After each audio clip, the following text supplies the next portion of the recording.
దేవా మా బాధ నీకేం తెలుసు అంటే, లేదురా నాకు తెలుసు అంటాడు. ఎట్లా తెలుసు? నేను అనుభవించాను అన్న. అందుకే నేనే మిమ్మల్ని అర్థం చేసుకోగలను, ఇంకెవరు అర్థం చేసుకోలేరు. నువ్వు దేవుడివి కదా అంటే, మనుషుడిగా వచ్చాను కదా. నువ్వు ఎలాంటివి ఎదుర్కొంటారో నాకు తెలుసు, ఎలాంటి శోధనలు ఉంటాయో నాకు తెలుసు, వాటికి ఎంత ఆకర్షణ ఉంటుందో నాకు తెలుసు, అవి ఎంత బాధాకరంగా ఉంటాయో నాకు తెలుసు, ఎంత ఒత్తిడితో ఉంటాయో నాకు తెలుసు. నేను ప్రాక్టికల్గా అనుభవించాను, నేర్చుకున్నాను మీ అనుభవం. మీరు మీరు ఏది ఫేస్ చేస్తున్నారో అదంతా నాకు తెలుసు. చదువుకెళ్ళి చదువుకొని ఒక ఏజ్కి వచ్చేటప్పటికి మన మైండ్ సెట్ ఎలా మారింది? చిన్నప్పుడు అన్నీ నాన్న చెప్పేవాడు మనకి, అన్నీ తప్పులే, పిచ్చి పిచ్చి పనులన్నీ చేస్తాం, పిచ్చి పిచ్చి కోరికలన్నీ కోరుతాం, అవునా? పిచ్చి చేష్టాలన్నీ చేస్తాం. కానీ ఒక ఏజ్కి వచ్చేటప్పటికి అటు చదువు వల్ల, ఇటు సమాజంలో అనుభవాల వల్ల కొంచెం కాస్త అవగాహన పొంది చివరికి ఏ స్థాయికి వస్తామంటే, అది కరెక్ట్ కాదు నాన్న, అలా చేయకూడదు, ఇట్లా చేస్తే బాగుంటుంది అని నాన్నకే సలహాలు ఇచ్చే స్థాయికి వెళ్తాం. ఎంతమంది ఒప్పుకుంటారు? చెప్పరేమయ్యా, మీ నాన్నకు ఆలోచన చెప్పలేదా నువ్వు? నువ్వు లైన్లోకి వచ్చేసరికి ఆయన పోతే చేయగలిగింది ఏం లేదు. నువ్వు లైన్లోకి వచ్చేసరికి ఆయన పోతే చేయగలిగింది ఏం లేదు మా. ఒకవేళ ఆయన ఉంటే పిల్లగా ఉన్నప్పుడు పొద్దస్తమానం నీకు చెప్తాడు, నువ్వు అడుగుతానే ఉంటావు, నీకు చెబుతానే ఉంటాడు. కానీ ఒక ఏజ్కి వచ్చేసరికి సమాజం కొన్ని అనుభవాలు నేర్పుతుంది, చదువు కొన్ని పాఠాలు నేర్పుతుంది. వెరసి నాన్న ఎలాగైతే కొన్ని అనుభవాలు పొంది ఘనుడయ్యాడో, అలాగున నువ్వు కూడా అనుభవాలు పుట్టగా మారిపోతావు. మరి ఎదిగే కొద్ది పిల్ల చేష్టాలన్నీ మానేసి పెద్దవాళ్ళ ప్రవర్తించటం, బాధ్యతల్లోకి రావటం, అట్లా చేసి ఫైనల్గా నాన్నకే ఆలోచన చెప్పే స్థాయికి వస్తావు. అప్పుడు తృప్తి చెందుతాడు నాన్న. ఓ మంచి సలహా మీ నాన్నకి చెప్పి అది సక్సెస్ అయిందనుకో, 100 మందికి చెప్తాడు ఆయన. మరే సుబ్బారావు ఇట్రా కూర్చో, మావాడయ్యా మావాడు అది. ఇక ఆ మావాడి సంగతి మొదలు పెడతాడు. వాడు మనం నిన్నమొన్నటిదాకా అంత పిల్ల చేష్టాన్ని చేశాడు కదా, మనవాడు మాట్లాడుతుంటే అసలు నాకు ఎంత ఆశ్చర్యం వేసిందంటే, మావాడు పెద్దోడయ్యాడా 30 ఏళ్ళు వచ్చినాడు, పెద్దోడు కాడంటాయా? 30 ఏళ్ళయా? వాడు నిన్నమొన్నటిదాకా పిల్లోళ్ళనే ఉంటే, వాడి సలహా ఫలిస్తే, వాడు మంచి ఆలోచనకర్తగా మారితే వాడిని బట్టి ఎంత ఆనందపడతాడంటే, దొరికినోడు కలిగి ఎక్కడ్రా ఎట్రా మావాడు అని మొదలు పెడతాడు. ఈయన సంగతి చెప్పడు. ఇక మావాడిలా.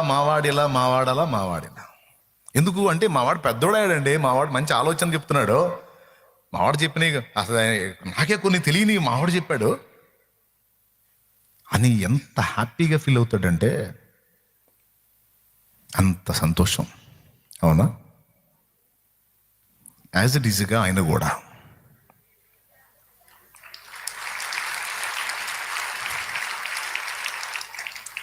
అలాగే. కాకపోతే ఆ హాస్టల్ మనకు అర్థమైద్ది, ఆ స్కూల్లో ఆ చదువులు మనకు అర్థమవుతాయి, ఈ చదువు అర్థం కాదు.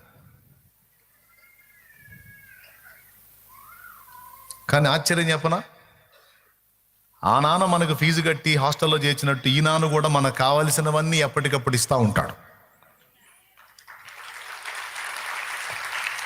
కొన్నిసార్లు మనకు కూడా అక్కడికి వెళ్ళాలనిపిస్తుంటుంది, ఎలా ఉంటుందో అని.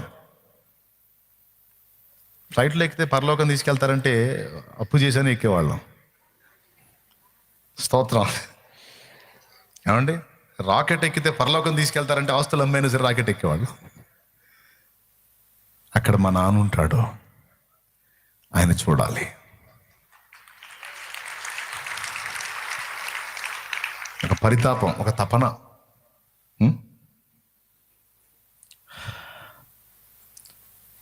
హాస్టల్లో ఉంటే వాడు ఒక 4-5 సంవత్సరాలు ఉంటేనే చాలా సంవత్సరాలు ఉన్నట్టు. అలాంటిది 70-80 ఏళ్ళు 100 ఏళ్ళు అంటే ఇక్కడ ఏందండి ఆయన వదిలిపెట్టి? ఎవరిని వదిలిపెట్టి? నాన్న వదిలిపెట్టి. ఈ 60-70-80 ఏళ్ళకే అసలు ఉన్నావా? నువ్వే నన్ను కన్నావా? కనికరం అనేది ఏదైనా ఉందా? ఉంటే ఒక్కసారన్నా కనపడాలి కదా, కనీసం దగ్గరకు వచ్చి ధైర్యం చెప్పాలి కదా. అడ్రస్ లేవు.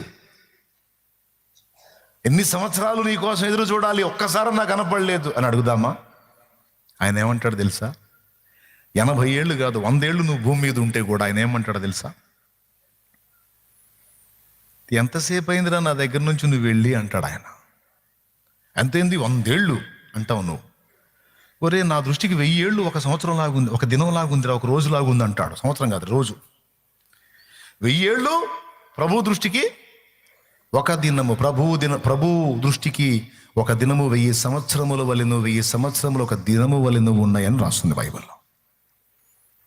1000 ఏళ్ళు ఒక దినం అయితే ఇప్పుడు మనం బతికిన 100 ఏళ్ళు నిమిషాల్లోకి వచ్చిద్దా, సెకండ్స్లోకి వచ్చిద్దా? దేవునికి స్తోత్రం కలుగును గాక. ఇవన్నీ బైబిల్లోనే ఉన్నాయి. పేతురు పత్రిక 2 పత్రికలో 3వ అధ్యాయంలో అంటాడు ఆ మాట. ప్రభువు దృష్టికి ఒక దినము 1000 సంవత్సరముల వలెను, 1000 సంవత్సరములు ఒక దినము వలెను ఉన్నవి. పేతురు రాసిన 2 పత్రిక 3వ అధ్యాయము 8వ వచనం. ప్రియులారా, ఒక సంగతి మర్చిపోకూడదు, ఏమనగా ప్రభు దృష్టికి ఒక దినం 1000 సంవత్సరముల వలెను, 1000 సంవత్సరం ఒక దినము వలెను ఉన్నాయి. దీన్ని బట్టి ఆలోచించండి. ఇప్పుడు ఎంతకాలం అయింది మనం తండ్రిని వదిలిపెట్టి, తండ్రి మనల్ని వదిలిపెట్టి? నిమిషాల్లోకి వచ్చిద్దా, సెకండ్స్లోకి వచ్చిద్దా? ఈ లెక్క ప్రకారం కదా, చాలా తక్కువ. దానికే మనకు సుక్కలు కనపడుతున్నాయి. నేనేమన్నా కల్పించి చెబుతున్నాను ఆ లేఖనాల్లో. ఇది అర్థమైతే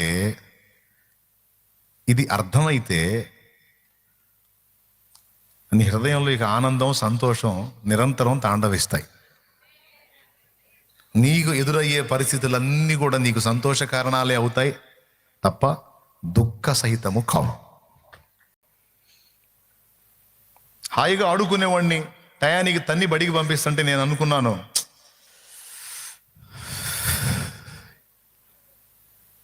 వీళ్ళు ఎటుకుడి పంపకుండా మానరు, ఆ టీచర్కి ఏమన్నా అయితే బాగుండు, కొద్ది రోజులు సెలవు వచ్చింది, ప్రశాంతంగా ఆడుకోవచ్చు అనుకునేవాడిని. వీళ్ళకి ఏం కాకూడదు, అమ్మా నాన్న కదా వీళ్ళు బతికుండాలి, ఎందుకంటే బాగుండాలి, నాకు ఫుడ్ పెట్టాలి కదా. టీచర్ ఏం లేదు, కొడుతుంది కాబట్టి ఆమెకేమన్నా అయితే బాగుండు, ఒక వారం 10 రోజులు సెలవు వచ్చింది, ఆ కోటింగ్ తప్పిద్ది, నేను బడికి పోయే పరిస్థితి తప్పిద్ది, కనీసం 1 నెల రోజులు ఆమె బెడ్ మీద నుంచి లేవకూడదు. అట్లాంటి దిక్కుమాల కోరికలు వచ్చాయి నాకు. ఎందుకు? ఆ బాధ పడలేక. రాసిద్ది, కొన్నిసార్లు రాయమంటది, రాయకపోతే అదే పలక తీసుకొని పెట్టా బాధిద్ది. తర్వాత తొడపాసం పెట్టుద్ది. ఇక ఆమె ఎలా తిప్పుద్దో అలా తిరిగిపోవటమే. కట్టె వరస కొడితే కర్రతో కొట్టినట్టు ఉంటుంది. కాబట్టి ఇక అప్పుడప్పుడు ఆపిల్ కాయలు తీసుకెళ్ళి ఇస్తుంటారు లంచాలు, నా జోలికి రావద్దు తల్లి అని. అయినా సరే కాయ తీసుకొని అక్కడ పెట్టి మళ్ళీ చూసి తేడా వస్తే పెట్టమని పీకిద్ది. కాయ ఇచ్చిన కృతజ్ఞత కూడా లేదు, నేను తిన్నా పోయేది అనుకునేవా. దేవునికి స్తోత్రం కలుగును గాక. కానీ ఆ టైపులో ఆమె చెప్పకపోతే, అసలు ఆ పునాది అక్షరాల దగ్గర నుంచి పునాది పడకపోతే ఈరోజు ఇన్ని విషయాలు చదవగలిగేవాడిని కాదు కదా. ఉచ్చారణలో తేడా వచ్చినా తన్నేది. సాంస్క్రిట్ శ్లోకాలు, మంత్రాలు చదవగలుగుతున్నాం అంటే ఉచ్చారణ దోషం వచ్చినా కొట్టేది. ఏ పదాన్ని ఎలా పలకాలో అలా పలకాలి. ఆ పునాది నాకు బాల్యంలోనే పడింది, చాలా చిన్న వయసులో పడింది. ఒకప్పుడు నాకు హింసకు కారణమైనటువంటి విద్య నేర్పిన గురువు, చదువుకు పంపిన తల్లిదండ్రులు విలన్స్లా కనపడ్డారు. ఈరోజు వాళ్ళు నాకు దేవుడి తర్వాత ఆ స్థాయిలో కనపడుతున్నారు. తమ్ముడో, చెల్లి, ఇదంతా మీ అవగాహన కోసం చెప్తున్నాను నేను. జీవితంలో నువ్వు ఫేస్ చేస్తున్నటువంటి ప్రతి అనుభవం, ప్రతి పరిస్థితి దేవుని అనుమతి లేకుండా, దేవునికి తెలియకుండా ఏది రాలేదు.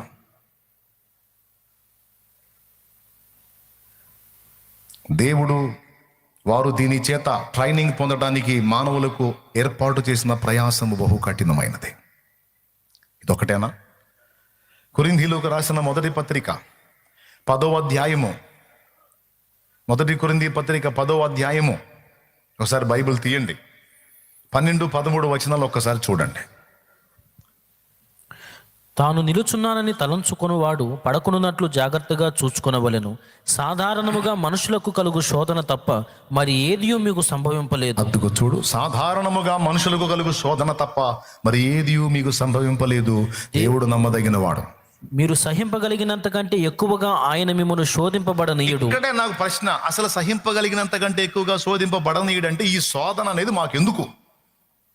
నువ్వు దేవుడివి కదా, మేము నీ పిల్లలం కదా, మమ్మల్ని కూడా శోధనలకు అప్పచెప్పడం ఏమి న్యాయం? నీ పిల్లలు మమ్మల్ని సుఖపెట్టాలి, నువ్వు ఏ ఇబ్బంది లేకుండా చూసుకోవాలి.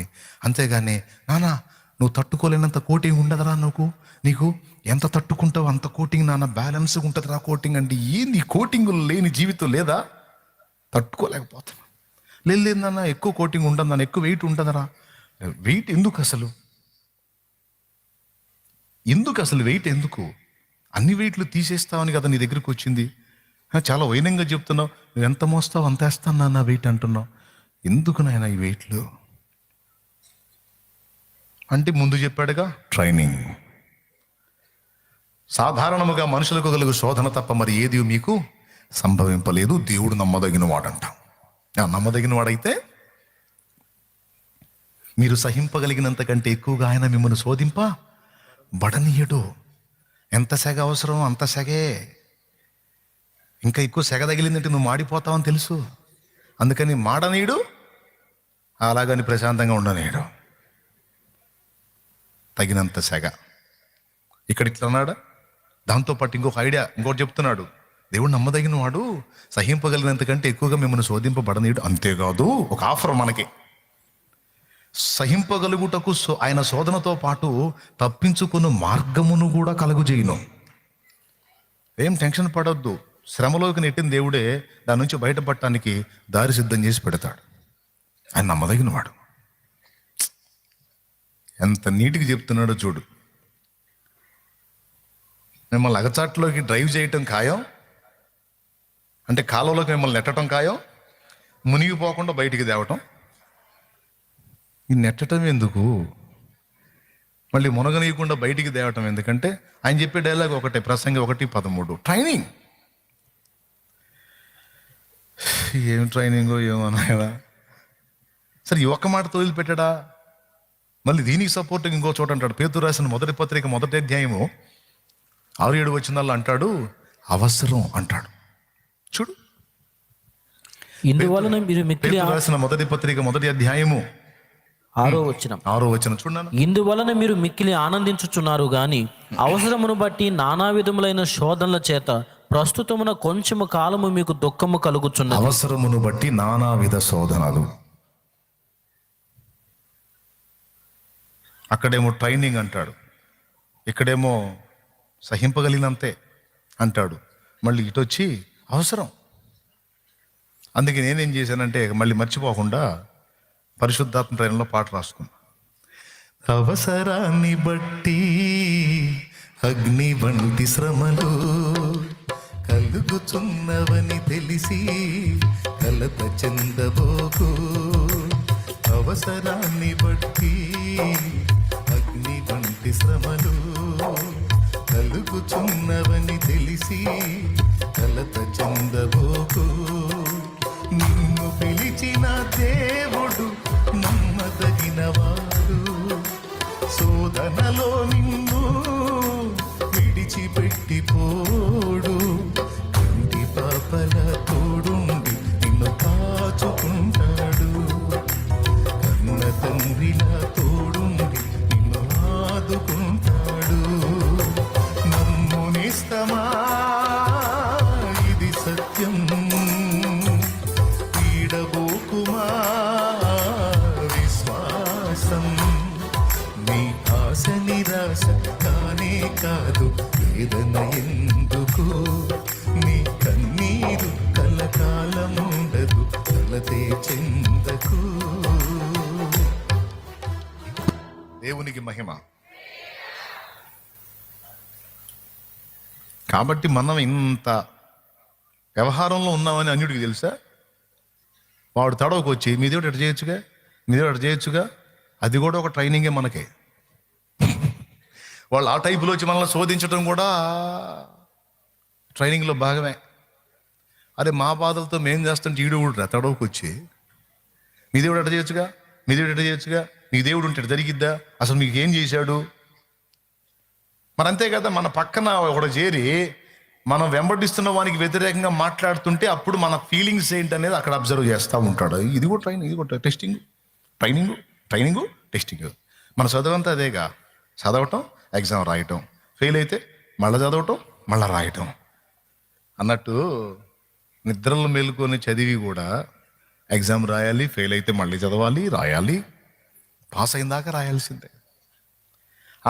అన్నీ పాస్ అయ్యామా అప్పుడు పై తరగతి. మళ్ళా ఇప్పుడు మీరు గమనించారో లేదో, మన సమస్యలన్నీ ఒక్కొక్క ఏజ్లో ఒక్కొక్క టైప్లో వస్తాయి మనకి. ఇది కూడా రాసుకోండి, ఇంట్రెస్టింగ్ భలే ఉంటుంది మ్యాటరు. పిల్లలప్పుడు మనకి వేరే సమస్యలు లేవు, అప్పులు కూడా ఉందా మనకి? అమ్మాయి చూసుకుంటారు, మనకెందుకు? వాళ్ళు తన్నుకుంటా జుట్లు పీక్కుంటా ఉన్నా సరే మనం గోళీలు జేబులో పోసుకొని ఆడుకుంటాను పోతాం. ఎందుకంటే తన్నుకున్న జుట్లు పీక్కున్న టయానికి ఫుడ్ వండుతారు, తింటాం. మన కోసమే వాళ్ళు మళ్ళీ సమాధానం పడాలి. అప్పుడు మనకు అప్పులు గొడవ లేదు, ఆర్థిక సమస్య లేదు, పనికి వెళ్ళాలన్న సమస్య లేదు, బడికి వెళ్ళటమే మనకి సమస్య అప్పుడు. కాకపోతే ఆ బడికి వెళ్ళటమే మనకి కొండంత సమస్యలాగా ఉండేది అనుకో. తర్వాత అక్కడి నుంచి కొంచెం పెద్ద అయిన తర్వాత కొంచెం ఫ్యామిలీ బాధ్యతలు, బర్డెన్స్ తెలుసుకున్న తర్వాత కొంచెం కొద్దిగా మారుతుంటాయి. తర్వాత కొంచెం మనం ఏజ్కి వచ్చిన తర్వాత చదువుతూ ఉండగా నాన్నకు కానీ అమ్మకు కానీ ఏదైనా సమస్య అయితే కొన్ని కుటుంబ బాధ్యతలు మోయాల్సి వచ్చింది, అప్పుడు కొంచెం వెయిట్ పడుతూ ఉంటుంది, అవునా? ఆ తర్వాత పెళ్లి చేసుకున్న తర్వాత సమస్యలు మరో రూపం తీసుకుంటాయి. అప్పుడు దాకా సింగిల్గా మనకు సమస్య. తర్వాత మన జీవితంలో ఒక పర్సన్ ఎంటర్ అవుతారు. స్త్రీ అయితే ఒక పురుషుడు ఎంటర్ అవుతాడు, పురుషుడు అయితే ఒక స్త్రీ ఎంటర్ అయితే అక్కడ నుంచి డిఫరెంట్ సమస్యలు రకరకాలు కదా. ఒక్కొక్క ఏజ్లో ఒక్కొక్క టైపు, ఒక్కొక్కటి పాస్ అవుతా వస్తుంటే డోస్ పెరుగుతూ ఉంటుంది. దేవునికి స్తోత్రం కలుగునుగా. హల్లెలూయా. అర్థమవుతుంది కదా. ఒక్కొక్కటి రాసుకుంటా పాస్ అవుతా ఒక్కొక్క మెట్టు ఎక్కుతూ ఉంటే సమస్యలు తరగటం కాదు. మరి ఇప్పుడు 1వ క్లాస్ చదివే వాడికి 10th ఎగ్జామ్ బెటర్గా. 10th పెట్టాలంటే 10th రావాలి, అవునా? 10th పొజిషన్కి వచ్చినప్పుడు ఆ రేంజ్ సమస్య. నేను బాగా అబ్జర్వ్ చేస్తున్నాను, ఏ ఏజ్లో ఎలాంటి అగసాట్లు వచ్చినాయి, ఇప్పుడు ఈ ఏజ్లో ఏం వస్తున్నాయి, ఇంకా ఏజ్ మారితే ఏ టైప్ వస్తాయి. ఫైనల్గా ఇక కుటుంబ బాధ్యతలు అన్ని భారాలు పక్కన పెట్టి శరీర రోగాలు స్టార్ట్ అవుతాయి. అసలు సీన్ అక్కడ ఉంటుంది. ఇక కూర్చుంటే లేవలేక, లేస్తే కూర్చోలేక, కళ్ళు కనపడక, అబ్బాయి ఎవరయ్యా, కనపట్లేయ్యా, పోయినాయి, ఏంది వినపడట్లా, ఇది కూడా పోయింది. కనపడక, వినపడక, నడవలేక, కూర్చోలేక, బెడ్లోంచి లేవలేక, ఆవేశం ఆగక, చడమడ తిట్టడం, కాస్త బీపీ ఉందిలే అమ్మ ఏమనుకోవకంటాం. ఏ ఏజ్కి దగ్గర ఏజ్ మారే కొద్దీ శోధనలు, ఏజ్ మారే కొద్దీ సమస్యలు. బిడ్డలారా ఒకసారి ఆలోచించండి.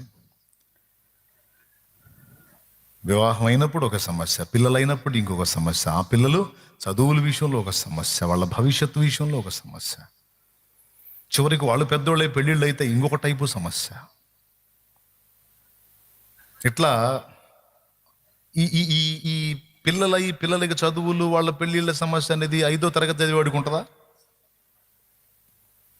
అసలు మన ఆత్మీయ ప్రగతి పొందే కొద్దీ, స్పిరిచువల్ లైఫ్లో మనం ఎదిగే కొద్దీ మన మీదకి వచ్చే శోధనల డోసు కూడా పెరిగిద్ది. ఇది కూడా గుర్తుపెట్టుకోండి. నువ్వు ఆధ్యాత్మిక ప్రారంభ దశలో ఉన్నప్పుడు వచ్చే శోధనలు వేరు, నువ్వు పరాకాష్ఠకు చేరువయ్యే కొద్దీ వచ్చే శోధనలు వేరు. ఆ దశలో ఉన్నప్పుడు నేర్చుకోవాల్సిన అనుభవాలు ఆ దశలో, ఈ దశకు వచ్చినప్పుడు నేర్చుకోవాల్సిన అనుభవాలు ఈ దశలో. టోటల్గా అవసరం అండ్ అనుభవం మూడవది ఎంతో, అంతే, ఎక్కువ కాదు. ఈ 3 రిఫరెన్స్ లేనా? ఇంకేం లేవా? మస్తున్నాయి.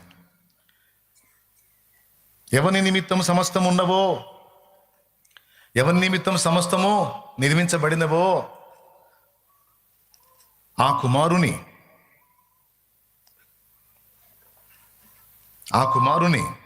మహిమకు తీసుకొని రావటానికి శ్రమలే ఆ కుమారుని సంపూర్ణంగా చేయటానికి శ్రమలనే వాడాడట తండ్రి. పరిశుద్ధపరచువానికిని పరిశుద్ధపరచబడువానికిని ఒక్కటే మూలం. అంటే ఆ కుమారుడికే పరిపూర్ణత కొరకు శ్రమ తప్పనప్పుడు ఆయన రాజ్యములో హక్కుదారురాలివి కావాలంటే నీకు కూడా ఆ శ్రమల వలననే పరిపూర్ణ పరిశుద్ధత అంటాడు. ఆయన కుమారుడై ఉండియు తాను పొందిన శ్రమల వలన విధేయత నేర్చుకోనేను అంటాడు. చూడు, హెబ్రీ పత్రిక 5వ అధ్యాయము. తొందరగా బైబిల్ తీసేశాడు. 8వ వచనం. హెబ్రీ పత్రిక 5వ అధ్యాయం 8వ వచనం. చూడండి, ఒకసారి బైబిల్ తీయండి. ఆయన కుమారుడయుండియు తాను పొందిన శ్రమల వలన విధేయతను నేర్చుకొనెను అనే మాట రౌండ్ కొట్టాలి.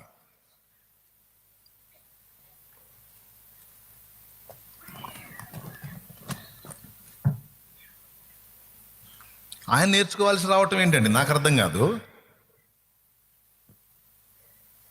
ఈ మాట మీరు జీర్ణించుకుంటారా?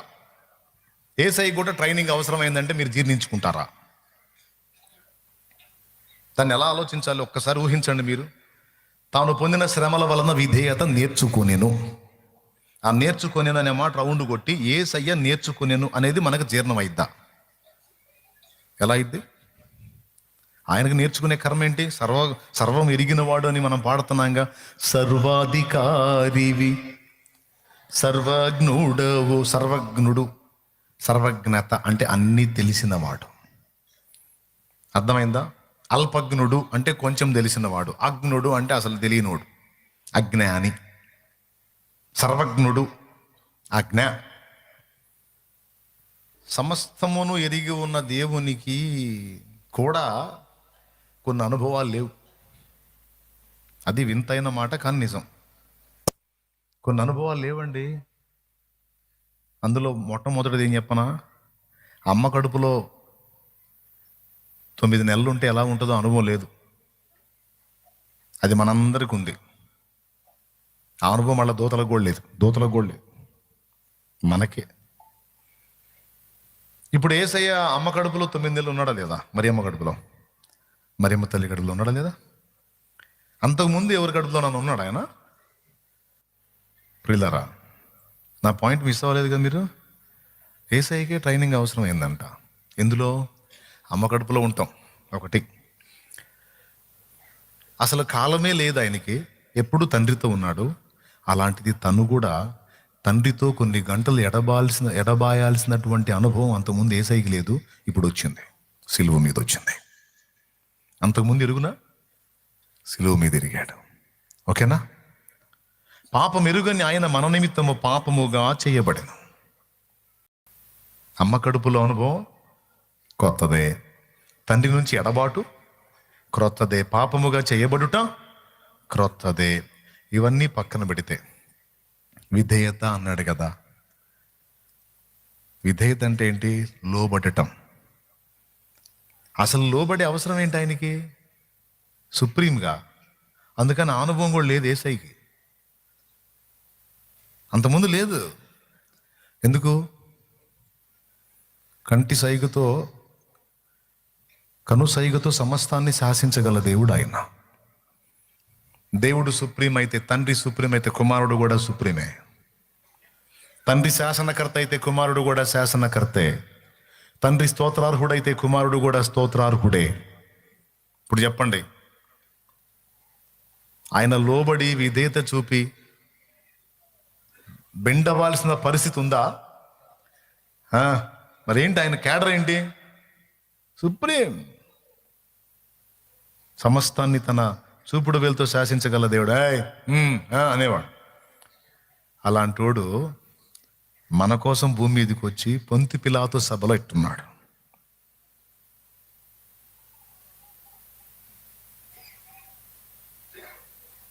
తల దించుకొని ఉన్నాడు అట్లా. అసలు యేసయ్య ఎక్కడ? పిలాతు ఎక్కడ? యేసయ్య ఎక్కడండి? సమస్త విశ్వాన్ని నిర్మించిన నిర్మాణకుడు ఆయన. సమస్తాన్ని కనుసైగతో శాసించగల దేవుడు ఆయన. దేవుడు దేవునితో ఈక్వల్, దైవ సింహాసనం మీద కూర్చున్నవాడు. అలాంటి వాడు పొంతి పిలాతు సభలో మౌని అలా అలా అలా అలా ఉంటాడు ఆయన, సంఖ్యల చేత బంధించబడి. ఎవరైనా విశ్వాన్ని నిర్మించినవాడు, ఆకాశాన్ని జ్ఞానంతో కొలిచినవాడు, శూన్యంలో భూమిని వేలాడదీసినవాడు, పర్వతాలను త్రాసులో తూచినవాడు, కొలపాత్రలు భూమిని కొలిచిపోసినవాడు. ఏం అనుభవం అండి అది! ఎలా సాధ్యం? తాను పొందిన శ్రమల చేత ఆయన విధేయత నేర్చుకునేను అని రాస్తుంది. మన ప్రధాన యాజకునికి, మన రక్షకునికి, మనందరి ప్రభువుకి శ్రమలే ఆ విధేయతను నేర్పాయి. ఇవన్నీ ఆల్రెడీ ఆయన అనుభవించాడా? కొత్తవా? తాను శోధింపబడి శ్రమ పడేను గనుక శోధింపబడి వారికి సహాయము చేయువాడై ఉన్నాడని రాస్తుంది.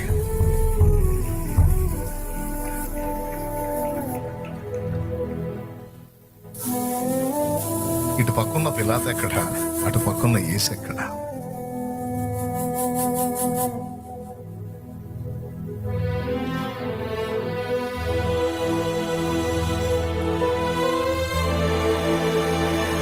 ఏమర్థమైంది పిల్లారా మీకు? అయితే ఒకటి గుర్తుపెట్టుకోండి, ఆ ముళ్ళ కిరీటాన్ని ధరించి శ్రమానుభవం పొందిన యేసు మహిమ కిరీటధారి అయి ఉన్నాడు. ఇప్పుడు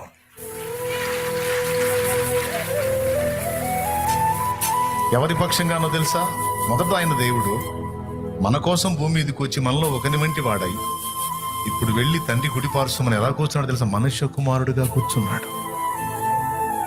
అంటే ఇప్పుడు దేవుని కుడిపార్శ్వమని ఎవరున్నా తెలుసా? దేవుడు కాదు, మనుష్య కుమారుడు.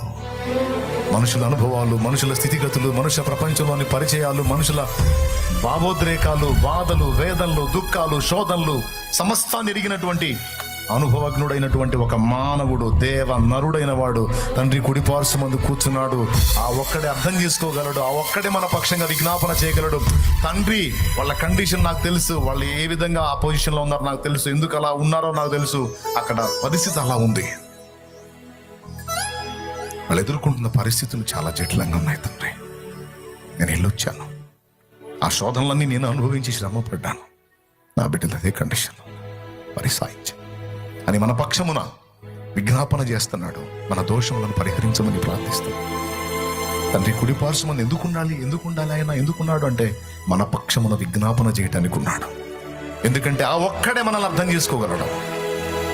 ఎందుకంటే ఆయన భూమి మీదకి వచ్చాడు, నేర్చుకున్నాడు. ఇప్పుడు అంటాడు, దేవా మా బాధ నీకేం తెలుసు అంటే, లేదురా నాకు తెలుసు అంటాడు. ఎట్లా తెలుసు? నేను అనుభవించాను నాన్న, అందుకే నేనే మిమ్మల్ని అర్థం చేసుకోగలను, ఇంకెవరు అర్థం చేసుకోలేరు. నువ్వు దేవుడివి కదా అంటే, మనుషుడిగా వచ్చాను కదా. మీరు ఎలాంటివి ఎదుర్కొంటారో నాకు తెలుసు, ఎలాంటి శోధనలు ఉంటాయో నాకు తెలుసు, వాటికి ఎంత ఆకర్షణ ఉంటుందో నాకు తెలుసు, అవి ఎంత బాధాకరంగా ఉంటాయో నాకు తెలుసు, ఎంత ఒత్తిడితో ఉంటాయో నాకు తెలుసు.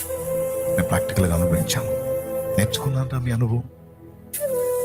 ఇప్పుడు మీరు ఏది ఫేస్ చేస్తున్నారో అదంతా నాకు తెలుసు.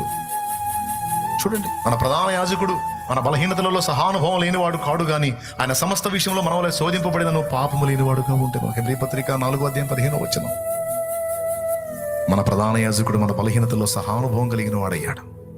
ఇదంతా ఎలాగా? ఒకప్పుడు లేదు ఆయనకి.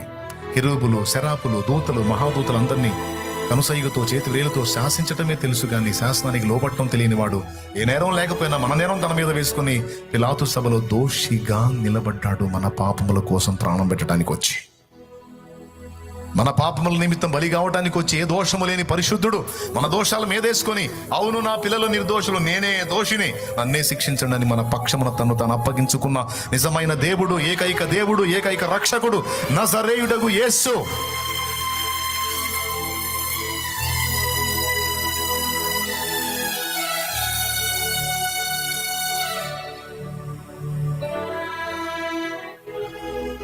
థ్యాంక్ యూ నాన్న, థ్యాంక్ యూ.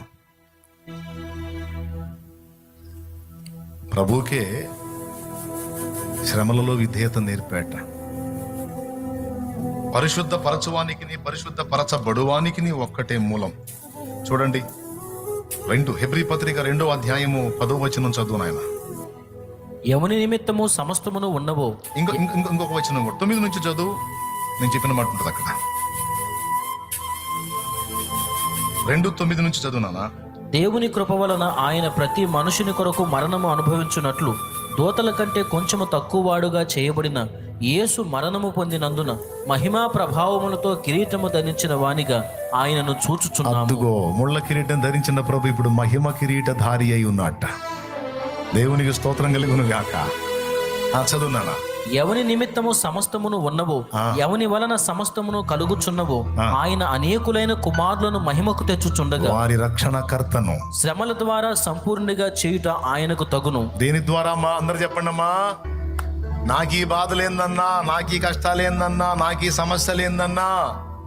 ఇప్పుడు వరుసగా చెప్పుకుందాం. నంబర్ 1 ట్రైనింగ్, నంబర్ 2 తగినంత, నంబర్ 3 అవసరం, నంబర్ 4 సంపూర్ణ సిద్ధి కొరకు.